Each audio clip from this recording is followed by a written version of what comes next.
Bueno, bien amigos, tuvimos la presencia de César Vega con sus cuestionamientos.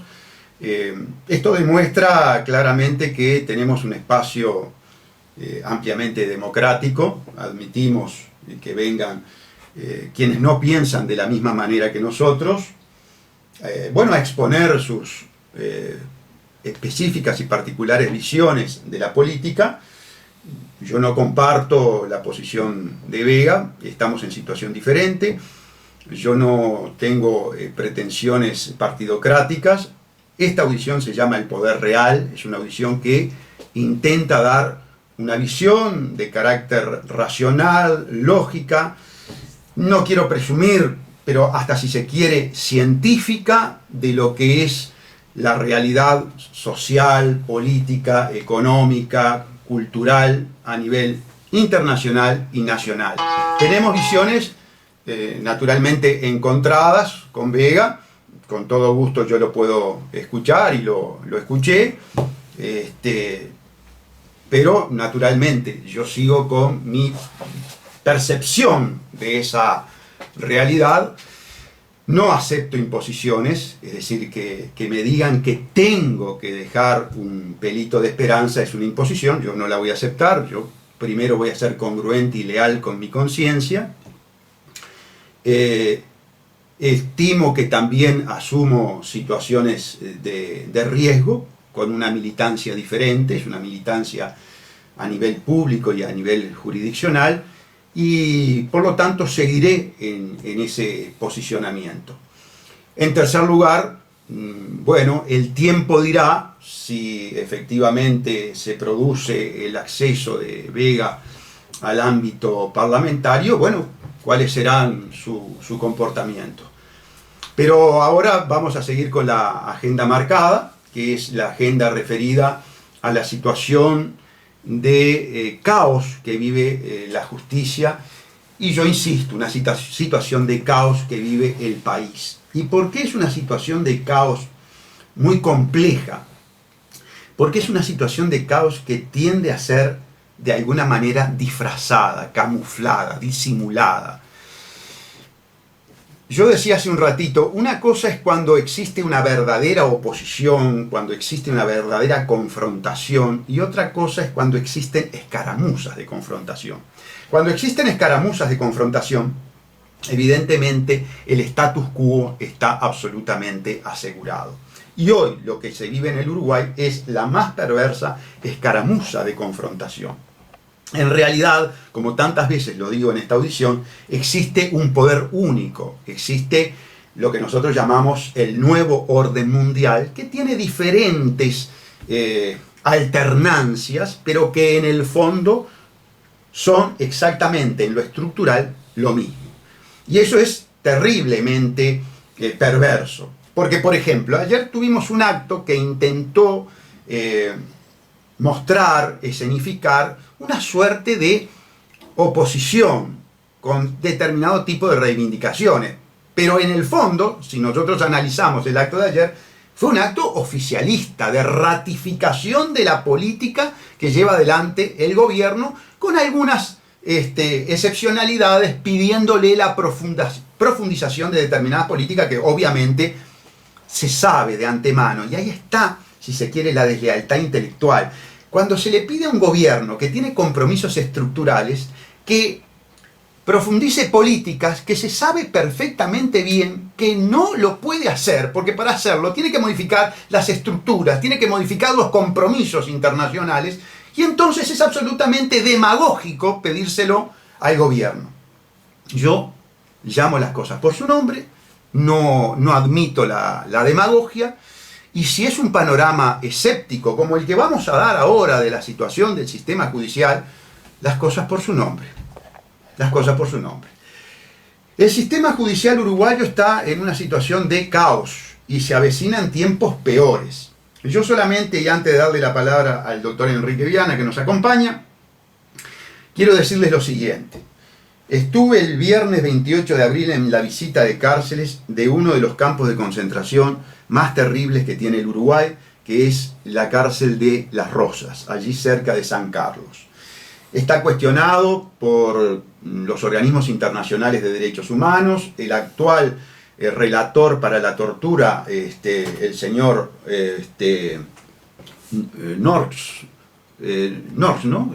Knox, el señor Knox acaba de poner de manifiesto estas características que tiene el establecimiento carcelario, donde se violan sistemáticamente y en forma grave los derechos humanos de los reclusos. Y allí fueron en visita de cárceles 2 ministros de la Suprema Corte de Justicia, la doctora Martínez y el doctor Uní.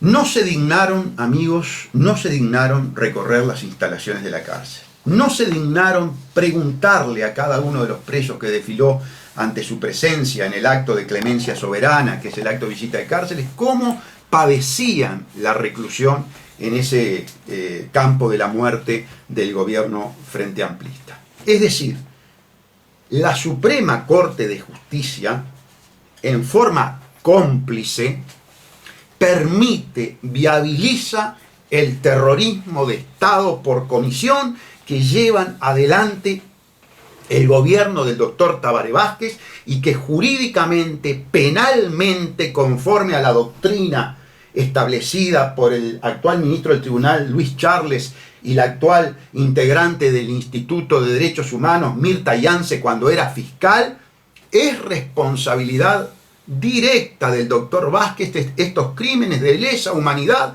que los ministros de la Suprema Corte de Justicia no quisieron ver. Ahora bien, extraigamos las consecuencias de ello. Cuando vivimos en un país que la Suprema Corte de Justicia, el órgano máximo jurisdiccional, adopta este tipo de conducta cómplice frente a crímenes de lesa humanidad cometidos por el Poder Ejecutivo, esto se llama caos. Esto se llama caos. Y no llamar a esto caos es encubrir la verdadera y grave naturaleza del problema.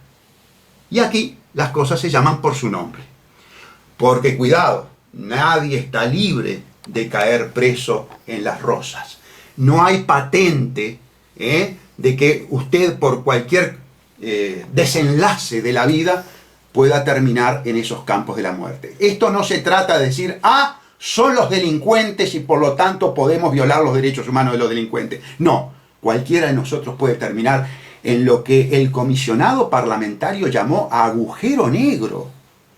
Agujero negro, es decir, una situación de limbo al margen del Estado de Derecho, al margen de las garantías constitucionales, al margen de los compromisos internacionales de protección de los derechos humanos. Eso se llama caos, que claro, la partidocracia los encubre, y quienes no integramos la partidocracia tratamos con una cuota de riesgo enorme, denunciar y luchar por ellas. Esta misma Suprema Corte de Justicia, que cuando se trató de defender el bolsillo de sus ministros, pactó con el Poder Ejecutivo y homologó ese pacto, ese acuerdo económico con el Poder Ejecutivo, violador de los derechos humanos, mediante una ley absolutamente inconstitucional. Y yo, como doctor en leyes y ciencias sociales, como hombre de derecho, digo, cuando la propia institución suprema y referente en materia jurídica se encarga, por razones económicas, de convalidar y acceder incluso a leyes que no son leyes, que tienen apariencia formal de leyes, pero que no son leyes, que son flagrantemente inconstitucionales según la jurisprudencia que esa misma Suprema Corte de Justicia estableció en otro caso, que no le tocaba el bolsillo, tengo que referir a esa situación como una situación de caos jurídico institucional. Caos jurídico institucional. ¿No será la situación que vive Somalia o la situación que vive Haití? Pero para lo que fue el Uruguay, ¿verdad? Para la historia del Uruguay, lo que vivimos actualmente es una situación nefasta y caótica. Y quien no la refiera, quien no la visualice como nefasta y caótica, o no sabe nada de historia, o es miope para analizar la actual realidad del Uruguay. Esta misma Suprema Corte de Justicia que incurre en estos hechos es la que, por ejemplo, a los actuarios que dignamente están luchando por sus reivindicaciones, que han apelado a mecanismos gremiales, constitucionales, esta Suprema Corte de Justicia ha utilizado la metodología de la presión económica indebida, amenazando con quitarle el 40% de los ingresos a los actuarios si no deponían las medidas gremiales. Adviertan ustedes la situación de agravio al Estado de Derecho cuando el órgano que debe cuidar la Constitución, que debe cuidar el Estado de Derecho, utiliza la presión económica indebida para quebrar una actitud gremial, para despojar a los actuarios de sus legítimos derechos salariales. Y al mismo tiempo, paradójicamente, cuando se trató de su bolsillo, pactar con el Poder Ejecutivo y utilizar a la ley en forma inconstitucional, agraviando a la Constitución, desoyendo a la Constitución, los ministros de la Suprema Corte de Justicia homologar ese acuerdo y apelar a la ley, una ley que, vuelvo a repetir, agravia a la Constitución. No queda allí la situación. Tenemos, por supuesto, la otra, la de la sentencia pasada en autoridad de cosa juzgada, en la que los funcionarios judiciales tienen el derecho de cobrar sus sueldos que no han sido pagados hasta el momento conforme a lo que establecía la ley. Es decir, el Estado le está violando los derechos a los funcionarios judiciales y saca una ley inconstitucional, le da formato de ley a una suerte de apropiación indebida, es decir, una suerte de conducta criminal también cometida por el Poder Ejecutivo para poder dilatar el pago, de rubros salariales, rubros que se necesitan para vivir dignamente. Claro, porque los funcionarios judiciales no tienen empresas de salud de donde puedan sacar dinero en abundancia para tener una vida cómoda. No tienen ese tipo de situaciones que tienen otros, como por ejemplo el propio presidente de la República. Eso muestra, la forma en que procede este Poder Ejecutivo. Y la forma en que procede este Poder Ejecutivo, aceptada en forma cómplice por la Suprema Corte de Justicia, es ilegal, es absolutamente ilegal, es inconstitucional. Y por lo tanto, si tenemos una Suprema Corte de Justicia que actúa violando a la Constitución, si tenemos un Poder Ejecutivo que actúa en forma criminal, avasallando los derechos humanos de los que están presos y de los que están libres, porque, amigos, ustedes saben perfectamente bien cuál es el clima de inseguridad que se vive en el país. Permítanme describirle patrulleros que van a atender una situación urgente en el barrio Colón, donde yo estudié, a apenas unos metros del liceo número 9, donde yo hice preparatorio, y son lisa y llanamente apedreados, ¿verdad? Se tienen que ir, tiene que huir la policía, perder revólveres y perder chalecos. Bueno, yo no sé qué más se precisa para hablar de una situación de caos. Frente a esa situación, amigos, eso se llama violación de los derechos humanos de los ciudadanos por omisión de cumplir con el artículo 168, numeral primero de la Constitución. Pero si se pormenoriza el estudio, como lo va a hacer el doctor Viana, vamos a tener un sinnúmero de detalles que agravan la situación. Por eso le doy la bienvenida y paso a escucharte, Enrique, en tu disertación. Buen día, Gustavo. Sí, escuchándote venía pensando lo siguiente. Cuando uno está en una situación de caos, es muy difícil organizar el caos, es decir, incluso organizarlo para describirlo y explicarlo, ¿no? La situación de caos significa eso, anarquía de una cantidad de situaciones.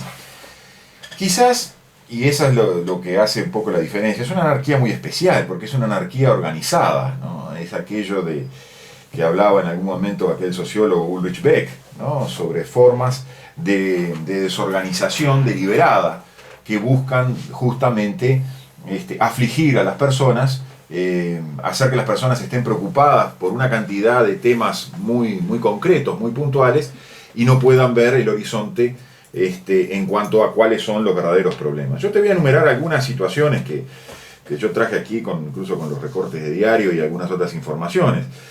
Por ejemplo, en el búsqueda de este 27 de abril surge la noticia, hasta en cierta medida agraviante para los fiscales, ¿no?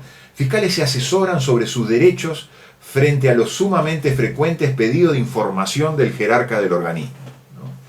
Que un fiscal se tenga que asesorar para saber cuáles son sus derechos parece una cosa bastante ilógica, ¿no? Sobre todo cuando se trata de... Sí, no se trata de los derechos en el sentido de, bueno, tengo un contrato de alquiler, ¿cómo hago para hacer valer ese contrato de alquiler? ¿Me quieren desalojar? No, se trata de los derechos funcionales, que más que derechos son deberes, además. Los fiscales no tienen solo derechos, sino que tienen deberes, poderes o poderes, deberes para actuar, que hacen a la esencia de su función. Es un poco aquello en casa de herrero, cuchillo de palo, ¿no? Es casi una confesión de ese tipo. Pero además, ¿por qué se buscan asesorar? Porque se les está violando la independencia.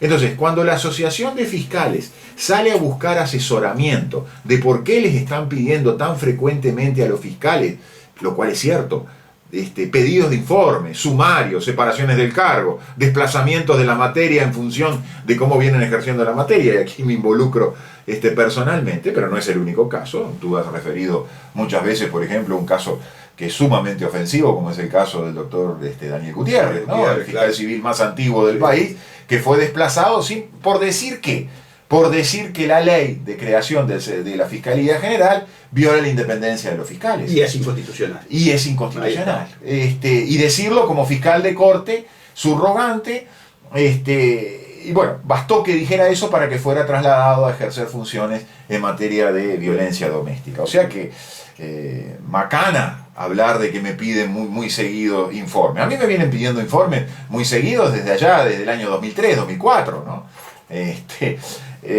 Nunca se preocupó la Asociación de Fiscales por esos pedidos. Bueno, está bien, yo no integro la Asociación de Fiscales, gracias a Dios.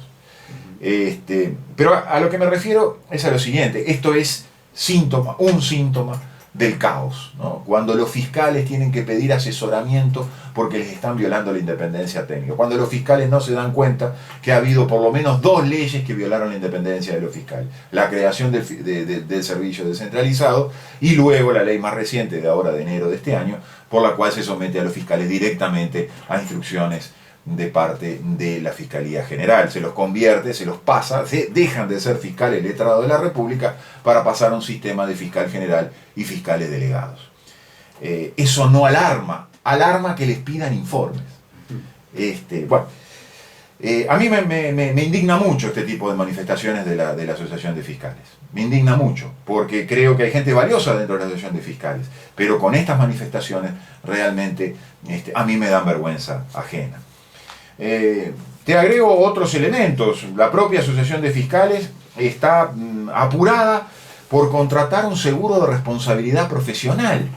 ¿Por qué? Porque se les ha dicho que ahora sí van a ser responsables, como si antes no fueran responsables de su conducta, y eventualmente van a poder tener que indemnizar por sus errores en el incumplimiento de la función. Entonces hoy salen desesperadamente a correr detrás de un seguro profesional que va a significar inevitablemente ser pago del bolsillo de cada uno de los fiscales, con lo cual es una reducción de sus ingresos sin lugar a dudas. Están preocupados también, la Asociación de Fiscales está preocupada por el nuevo Código del Proceso Penal, pero caramba, la ley hace 2 años ya que se aprobó, 2 años y medio que se aprobó. Se le han introducido modificaciones y recién ahora a 10 días, a pocos días de su entrada en vigencia, se empiezan a preocupar, porque dice que hay cosas que no están bien previstas, que les da mucha inseguridad en el trabajo. ¿No será que se empiezan a preocupar por lo que nosotros hemos dicho tantas veces, Gustavo, que se convierte a los fiscales en amanuenses del poder de turno? Claro. ¿No será que están preocupados porque van a tener que ir a trabajar a las comisarías? Sí.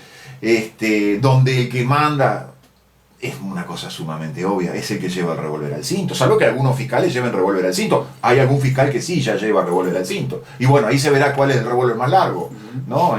Cuál es el más potente en todo caso, ¿no? ¿Será que les empieza a preocupar a los fiscales lo que les recomendaron los fiscales norteamericanos, el Departamento de Estado de los Estados Unidos, los fiscales colombianos, los fiscales chilenos? Tienen que pactar en un 80% de los asuntos, porque si no van al colapso, al caos, a partir del 16 de julio de este año.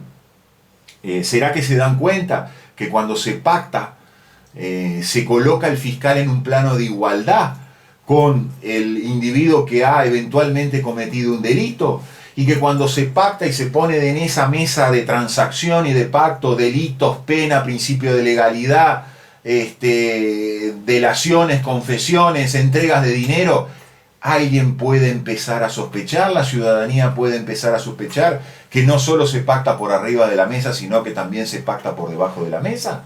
¿No será que introducir este tema que supone la privatización, la McDonaldización de la justicia, supone entrar en el barro? ¿No será que cuando a los fiscales se les dice que tienen que defender a las víctimas, aparezcan defendiendo alguna corporación nacional o internacional? ¿No será que eso no será republicano? ¿No será que eso va contra el concepto de república? ¿No será que eso va contra el concepto de derecho público, y que el derecho penal deja de ser un derecho público para ser un derecho de transacción, un derecho privado, y que eso es inconstitucional, como bien tú reafirmabas hace un rato, respecto de otras normas? Bueno, yo creo que mis colegas se están dando cuenta que estamos en el caos, lo mismo que tú referías. Ahora, había que haberlo advertido mucho antes, porque un fiscal no tiene el perdón de no conocer el derecho. No lo tiene. Máxime, Enrique, cuando tú, en mayor medida que yo, has hecho una prédica, además fundamentada, enjundiosa, de todos estos elementos de carácter fácticos y técnicos que estás poniendo de manifiesto. Es decir, no les puede sorprender. No les puede sorprender. A ver, desde que salió el proyecto, tú estás hablando de fiscales en las comisarías. Correcto. Y ahora, a unos pocos días, los fiscales se dieron cuenta que tenían que ir a la trinchera. A mí muchos colegas me discutían eso. Exacto. Hasta hace un año y medio. No, a las fiscalías no vamos a ir. A las comisarías. A las comisarías no vamos a ir. Tienen que estar, tienen que estar en las comisarías. Me decían, no, el pacto va a ser, o como lo dijo el doctor Pérez Manrique en algún momento, el pacto va a ser una excepción. Violamos la Constitución, el artículo 12 de la Constitución, que dice que tiene que haber un juicio y sentencia legal, porque en el proceso por pactos no hay juicio, no hay juez y no hay juzgado. Todo se hace en un ámbito administrativo. Lo que se le lleva al juez es un acuerdo donde el juez no puede intervenir ni introducirse a ver si ese acuerdo viola o no las normas legales o se corresponde con la realidad. Lo único que tiene que decir el juez es amén. Claro. Para que el sistema, a ver, vamos a dejarlo bien claro, Enrique, esto. Para que el sistema funcione, los yanquis que vinieron, los colombianos, los chilenos, los peruanos, todos fueron contestes en señalar que ese sistema, ¿verdad?, que no es de debido proceso legal como pide nuestra Constitución de la República, tiene que verificarse por lo menos en un 80 o 90%. En un 80 o 90% de los casos. Si no colapsa el sistema. Si no colapsa el sistema, porque no se puede llevar todo al juez. Correcto. Todo a hacer prueba ante el juez porque los tiempos no dan. Las 24 y 48 horas no dan. Bien. Pero te agrego una cosa, sí. Gustavo. Eso fue introducido en la ley. Sí.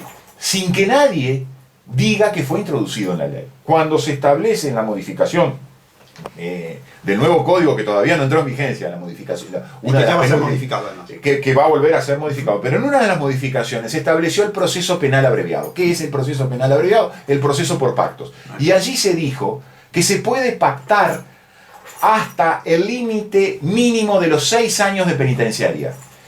hay 4 o 5 delitos que tienen límite mínimo por encima de los de 6 años o por encima. Sí. El homicidio especialmente agravado, el homicidio muy especialmente agravado, un delito contra la patria, y después el secuestro y el copamiento. El resto de los delitos se puede pactar. La rapiña, para que quede claro, la rapiña especialmente agravada se puede pactar. Correcto. Así que entonces, si digamos, el techo es la rapiña, prácticamente todos los otros delitos, salvo esto que tú estás mencionando, que son los más excepcionales y además cuantitativamente los menos representativos de la realidad sociocriminal del país, todo se puede pactar. Pero yo quiero insistir en algo, amigos, que ese sistema viola el debido proceso, viola el principio de legalidad.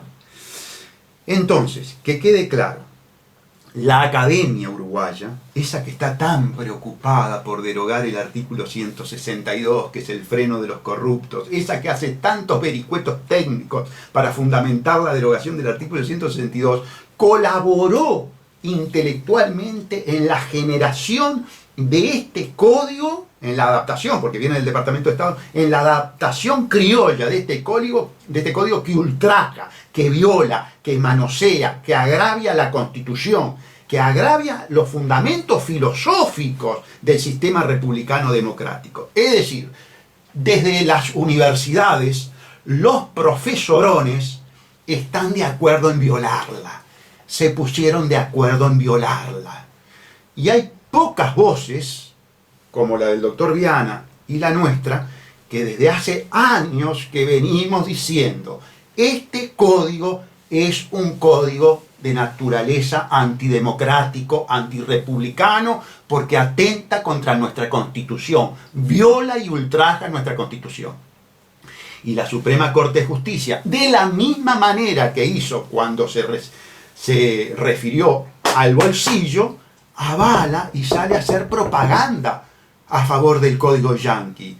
Tan es ello así que nosotros, en función de esa propaganda que hacía el doctor Pérez Manrique, en nuestras inconstitucionales los recusamos. Y esta Corte, ya acostumbrada a actuar fuera de la ley, sustanció el recurso ella misma. Vale decir, el recusado se convirtió en juez y parte. Escuchen bien, tenemos una Suprema Corte de Justicia que comete la barbaridad, el ultraje al Estado de Derecho de violar la imparcialidad y convertirse en juez y parte.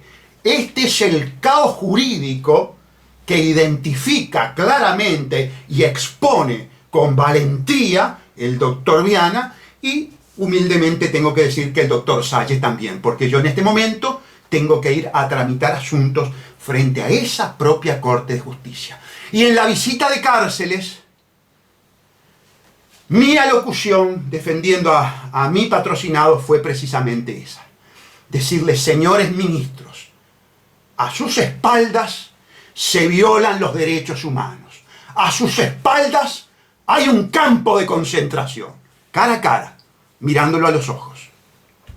Vamos a la pausa y retorna Viana. Nosotros tenemos un compromiso en el juzgado y por lo tanto tenemos que retirarnos, pero Viana va a seguir profundizando en estos temas que están planteados. ¿Tienen idea? Por que entre los